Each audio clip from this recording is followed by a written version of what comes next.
Hi, beautiful badass people. Sorry I skipped last week. I actually went to the beach with my family, so I took a little break. But I'm back, and so thanks and welcome back. And I want to talk this week about something that commonly prevents us from feeling like our badass selves, which is actually an inability to tolerate joy. And this is really common if you have a traumatic background, or even if you just have a highly sensitive nervous system. And I want to talk a little bit about why that actually happens. And so it's actually a protective mechanism, and our brains start to try to protect us from trauma or from negative experiences. And so to do this, it tries to take the element of surprise out of the experience, because one of the things that makes trauma so disturbing is that it surprises us and it takes us off guard. And so the brain really doesn't like that, and it tries to see the next shitty thing that's coming down the line. So maybe you've had a series of negative experiences or lots of trauma in your background, and so the brain starts to only process negative experiences, and that's its way of trying to protect and prepare you.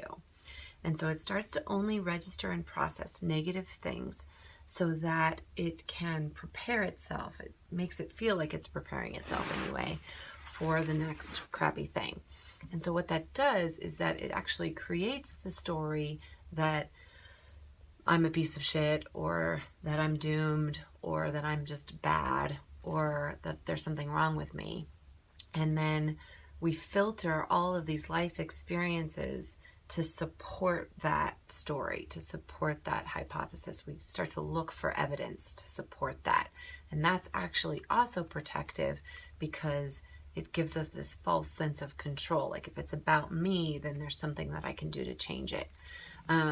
But sometimes if you're a kid, especially, you don't have much power, and you don't have any control over whether or not people have the capacity or the willingness to offer you unconditional love.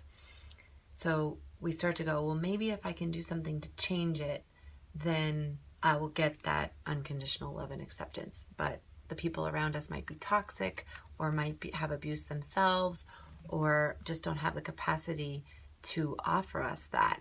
And so we need to unplug and stop giving a fuck about what other people think about us so much, and begin healing and growing our tolerance to actually experience joy. And joy and relaxation can actually be really scary, which is really normal. But when we experience joy, it's like it leaves us open for the punch. It leaves us open for the punch of disappointment, or the punch of heartbreak, or the punch of loss and the fear of losing that moment of beauty, or losing that moment of connection. So if you struggle with that, I want you to try to first notice neutral experiences. And so this week in the written blog, I talk a little bit about a couple different theories about why victims of trauma may be getting re-victimized and are more likely to get re-victimized. And I'm definitely not in the business of blaming the victim. And we want to understand this phenomenon, so that if we do have trauma-organized nervous systems, or we find that we are experiencing difficulty tolerating joy, we can begin to take control and care deeply about what is in our power and in our lane, and then let go of and stop giving a fuck what is not in our control, which is other people and what they do and say, and only take ownership and empowerment about what our response is to that. So I talk a little bit about the theories around that, and talk a little bit about the neutral experience. And for a lot of people, peeing is a neutral experience. And so just noticing and letting your brain practice tolerating neutral experiences, and seeing if you can get used to that, and then maybe practicing gratitude, or practicing noticing positive or joyful experiences.